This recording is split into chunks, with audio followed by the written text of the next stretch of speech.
खरं तर समाजामध्ये आपण आयुष्य जगत असताना कोणाला ना कोणाला गुरु मानत असतो. खरात पती पत्नीला माझ्या परिवाराने गुरु मानलं, आम्ही गुरु मानलं.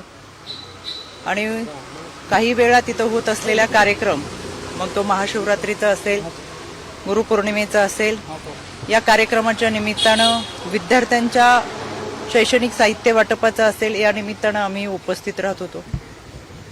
यामध्ये एखाद्या व्यक्तीला आपण गुरु मानले आणि त्यानिमित्तानं संपूर्ण कुटुंब आम्ही त्या कार्यक्रमात उपस्थित राहत होतो. माध्यमांमधून सातत्याने दाखवले जाणारे व्हिडिओ हे काही वर्षापूर्वीचे आहेत. गुरुपौर्णिमेच्या निमित्तानं अनेकांनी ती पाद्यपूजा केली, तशी मी माझ्या पतीने देखील ती पाद्यपूजा केली. 5-6 वर्षापूर्वी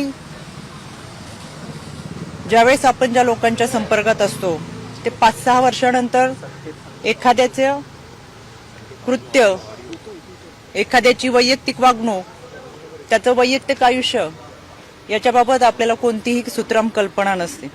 आज आपण ज्यांच्याबरोबर आहोत, जे आपल्याबरोबर आहेत, ते उद्या पुढे जाऊन कसं वागणार आहेत ही कल्पना आपल्या कोणाला नसते.